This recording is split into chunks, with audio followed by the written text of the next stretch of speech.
Children is something I've always been fascinated with. Because I have a vast archive. I was thinking, what if we did an entire book on just children? So I think this exhibition came out of that period of looking at pictures in my archives of children. Photographing children is a challenge because you can't really direct a child.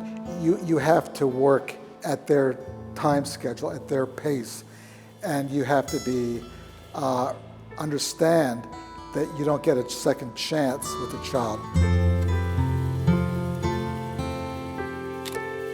One of my favorite pictures in this exhibition is of a small boy in Nepal, in Kathmandu, with what I presumed was his family's cow. And it appears as though they're like having a nap together. They seem to have this wonderful sort of connection.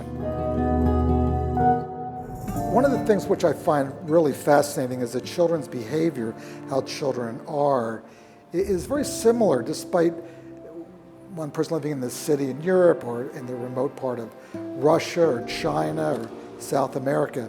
It just shows the universality of mankind and how, despite geography, religion, race, fundamentally we're all the same people.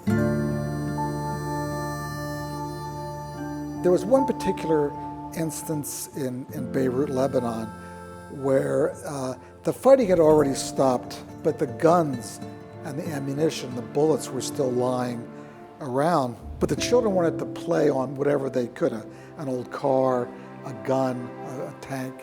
So suddenly you have this instrument of war and these children using it as a toy. It's just this sort of contradiction between a machine which is designed to kill people, and yet children are finding it as a plaything.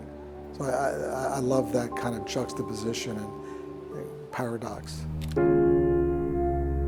The most painful moments when I've seen children in situations in war have been when they've been displaced.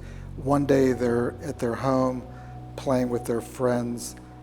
The next day their village is bombed and they're literally fleeing for their lives.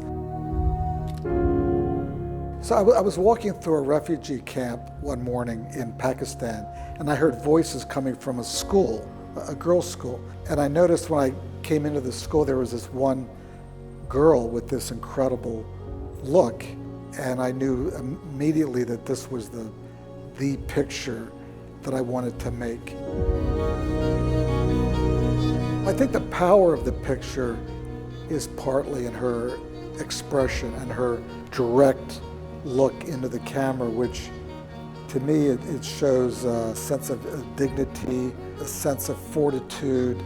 I think there's a commonality in childhood or in humanity of resilience.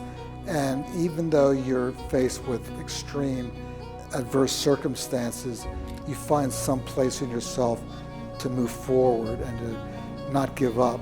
I think of like the Afghan girl as a sense of resilience, that she's going to power through the situation, not be overcome. One of the things that interests me the most is the child's face, their expression. I just want to look into the eyes of the child, just see how they react to me, to this strange man and this strange camera. There was a small boy in Mongolia who I was fascinated with, and when I would raise my camera to photograph him, he would hold up his little toy as though it was his camera, and he would like hide behind and kind of click.